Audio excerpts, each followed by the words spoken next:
ছাদ বাগানে সবাইকে স্বাগতম। তো বন্ধুরা, এখানে যে শিউলি ফুলের গাছ দেখতে পাচ্ছেন, এই গাছগুলো আমার বীজ থেকে করা। তো আমার কাছে যে বড় গাছ আছে, ফুল ফোটার পরে যে বীজ হয়েছিল সেই বীজ থেকেই এই চারাগুলো করেছি। এইদিকে আরও আছে, এই দেখুন, এই যে বীজ বসালে খুব সুন্দর গাছ বের হয়ে যায়। তো এই বীজ বসানোর কতদিনের মধ্যে ফুল আসবে সে সব কিছুই বলবো আজকের এই ভিডিওতে। ভিডিওটি দেখতে থাকুন। যে গাছ থেকে আমি বীজ সংরক্ষণ করেছিলাম, এখানে আরও একটি বীজ দেখা যাচ্ছে, এই দেখুন, এগুলোতে সমস্ত বীজ চলে এসেছিল। তো এই বীজগুলোই আমি নিয়ে বসিয়েছিলাম। এই শুকনো ডালগুলো সব কেটে দেবো, কারণ এরপরে ফুল আসবে। দেখুন, একটু জলের অভাবে এরকম শুকিয়ে গেছে, জল দিয়েছি, কিছুক্ষণের মধ্যেই তাজা হয়ে যাবে। এদিকে একটি বীজ দেখা যাচ্ছে, এই দেখুন,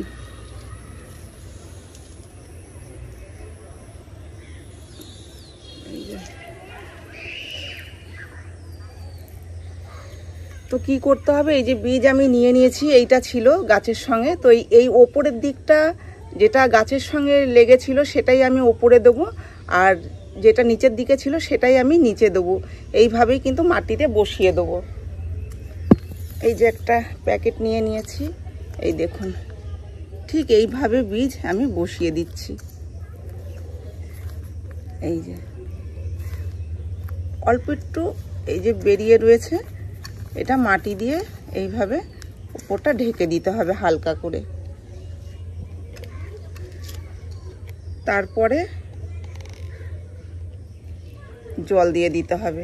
এবার কোথায় রেখেছি দেখুন, এই যে গাছ রয়েছে, তো এই গাছেরই এইভাবে নিচে রেখে দিয়েছি। এখানে অল্প রোদ্দুরও আসে, আবার ছাওয়াও থাকে।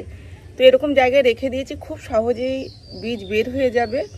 এক সপ্তাহের মধ্যেই দেখা যাবে বীজ ফেটে গাছ বের হয়ে যাচ্ছে। তো এই বীজ বসানোর পরে যে গাছ হচ্ছে, তো এই গাছ থেকে আমরা কতদিনের মধ্যে ফুল পাবো, এরকম প্রশ্ন সবারই থাকে যে অনেক দিন লাগে কিনা।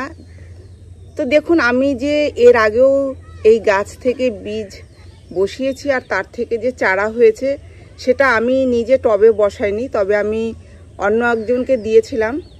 তো সে বসানোর পরে দেখেছি যে এই যে এখন যেরকম বর্ষাকাল, তো এই বর্ষাকালে দেখুন গাছ সবে বের হয়েছে, এটা একটু বড় হয়েছে, এই দুটো আগে বসানো ছিল, এগুলো তারও এক সপ্তাহ পরে বসিয়েছি। এই যে এখনও যে বীজ ফেটে যে গাছ বের হয়েছে সেই ভারী পাতাগুলোও কিন্তু রয়ে গেছে।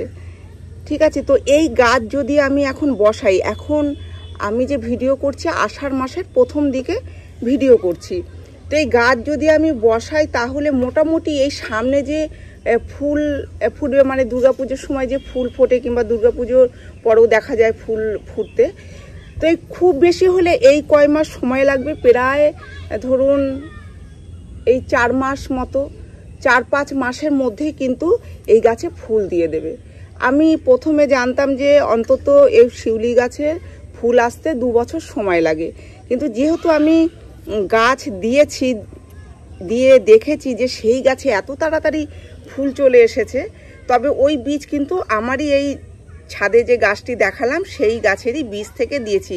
অন্য অন্য বীজের কথা আমি বলতে পারবো না, তবে এরকমও কিছু গাছ আছে যে খুব সহজেই বীজ বসালে ফুল দিয়ে দেয়, বেশি দিন আমাদের অপেক্ষা করতে হবে না। তো এইখানে আমি এখন কোনো টব আনিনি, এই গাছ আমি টবে বসিয়ে দেবো। তারপরে আপনারা দেখতে পারবেন, আমি দেখাবো যে কতদিনের মধ্যেই ফুল আসছে। আর আমি যে বড় গাছটা বসিয়েছিলাম, যেভাবে মাটি তৈরি করেছিলাম, দেখুন মাটি দিয়েছিলাম 5 ভাগ, আর অর্ধেক ভাগ বালি দিয়েছিলাম, 1 ভাগ কোকোপিট দিয়েছিলাম, 1 ভাগ জৈব সার দিয়েই এই গাছ বসানো ছিল। তো যেহেতু মাটির ভাগটা বেশি দিতে হবে, বালির ভাগ কম দিতে হবে, মাটি একটু তো ঝুরঝুরা হয়ে যাবে, কারণ ঝুরঝুরে মাটি তখনই হয় যখন আমরা কোকোপিট দেবো। তারপরে আমি যেহেতু গোবরের সার দিয়েছি, আপনারা যে কোনো জৈব সার দিতে পারেন, ভার্মি কম্পোস্ট দিতে পারেন, পাতা পচা সার দিতে পারেন, গোবরের সার দিতে পারেন, যে কোনো সার আপনারা জৈব সার দিয়েই গাছ বসাবেন। তো জৈব সার মিশিয়ে দিলে, কোকোপিট দিলে, তারপর অর্ধেক ভাগ যে বালিটা দিয়েছি তাতেও কিন্তু সুন্দর মাটি ঝুরঝুরেই থাকে, আর মাটিটা ময়েস্টও থাকে যেহেতু কোকোপিট দেওয়া রয়েছে। কারণ শিউলি গাছে দেখেছি যে জলের অভাব হলে এরকম পাতাগুলো ঢলে যায়, আবার জল দিলেই গাছ তাজা হয়ে যায়।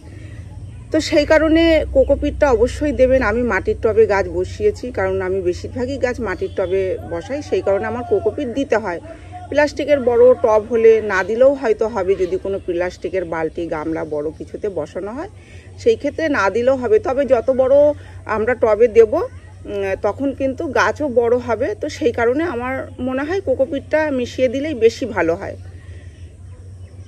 তো শীতকালে কোনো খাবার দেওয়ার দরকার পড়ে না, যেহেতু ফুল ফোটে না। আর শীতের পর থেকেই খাবার দেওয়া শুরু করতে হবে, মাসে একবার করে যে কোনো জৈব সার দিয়ে যেতে হবে। এবার মাসে মাসে একবার করে খাবার দিয়ে যেতে হবে। এখানে দেখুন এই যে গাছটি যে দেখা যাচ্ছে বেশ অনেকটাই লম্বা হয়েছে, শিউলি গাছ, কারণ এর জলের অভাবে গাছটা শুকিয়ে গেছে। কিছুক্ষণের মধ্যেই অন্তত 1 ঘন্টার মধ্যেই দেখা যাবে এর পাতা তাজা হয়ে যাচ্ছে। কিছু কিছু পাতা তাজা হয়েও এসেছে, যেরকম এই যে এগুলো সমস্ত তাজা হয়ে এসেছে। আর মাটি ময়েস্ট রাখতে হবে, প্রয়োজন পড়লে প্রত্যেক দিন জল দিতে হবে। শীতকালে প্রত্যেক দিন জল দিতে হয় না, আপনারা জানেন যে শীতকালে বেশি জল দেওয়ার প্রয়োজন হয় না, 1 দিন 2 দিন পর পর দিলেই হয়ে যায়। তো এইভাবে একটু যত্ন করলে শিউলি গাছে প্রচুর ফুল পাওয়া যায়, আর দেখতেও ভালো লাগে, সুন্দর গন্ধ হয়। এই গাছটা আরও ঝাঁক হবে। এখন আমি এই ডালগুলো সমস্ত কেটে কেটে দেবো, আর ঝাঁক হবে। আর একটু শুকিয়ে রয়েছে বলে একটু কীরকম লাগছে, যখন তাজা থাকে দেখতে খুবই সুন্দর লাগে। এই যে এগুলো একটু তাজা হয়ে আসছে।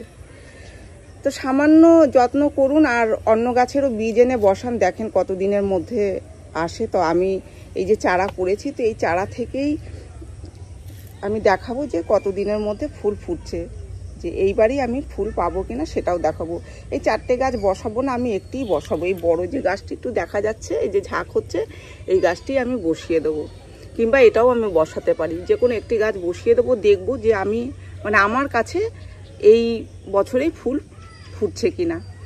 আর যখন রাখি ছাদের উপরে, পুরো ছাদটা একদম ফুলে ভরে থাকে, দেখতে ভীষণ ভালো লাগে। আর এর এত সুন্দর সুগন্ধ, সন্ধেবেলা থেকেই গন্ধ ছাড়া শুরু করে, সারা রাত এর গন্ধ পাওয়া যায়। এদিকে দেখুন ফুলগুলো ফুটে রয়েছে, কত সুন্দর লাগছে দেখতে,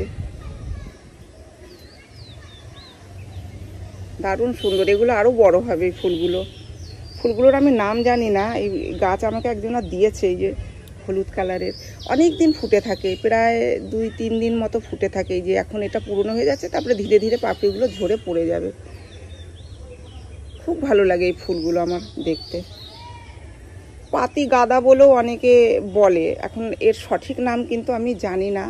এর বীজ থেকেও সুন্দর গাছ হয়, আর ফুলগুলো ফুটলে এত ভালো লাগে, গাছ ভর্তি হয়ে ফুল ফোটে। এমনি গাছগুলো শুকিয়ে যাচ্ছে অনেক দিনের, এগুলো শীতের আগে সব বসিয়েছিলাম। আর সারা বছরই ফুল হয়। যদি এরকম কোথাও পান চারা, তো এই গাছের এনে বসাবেন, বাগান একদম আলো করে রাখে ফুলে। তো শিউলি গাছ নিয়ে যেটা বলছিলাম, তো শিউলি গাছের এইটুকু যত্ন করুন, মাসে মাসে একবার করে খাবার দিন। আর শীতকালটা বাদ দিয়ে দেবেন, কারণ শীতকালে প্রয়োজন পড়ে না এই গাছে খাবার দেওয়ার। মাটির কথা বলে দিয়েছি, রোদ্দুরে রাখতে হবে, মোটামুটি রোদ্দুরে এই গাছ পছন্দ করে, তবেই ফুল পাওয়া যাবে। তো এইটুকু যত্ন করলে কিন্তু অসংখ্য ফুল পাওয়া যায়, আর বীজ থেকেও সুন্দর চারা গাছ তৈরি করা যায়। এমন নয় যে নার্সারি থেকে কিনেই আনতে হবে, নার্সারি থেকে কিনে আনতে গেলে অনেক দাম নিয়ে নেয়। তো বীজ থেকে চারা তৈরি করুন, আর সেই গাছেই অনেক ফুল পান, দেখবেন কত ভালো লাগছে। তো এই ছিল আজকের ভিডিওটি এখানেই শেষ করছি। যদি ভিডিও ভালো লেগে থাকে তাহলে একটি লাইক করবেন, কমেন্ট করে জানাবেন, আর চ্যানেলটিকে সাবস্ক্রাইব করবেন। আপনারা গাছ লাগান, ভালো থাকুন, সুস্থ থাকুন, দেখা হবে পরের ভিডিওতে।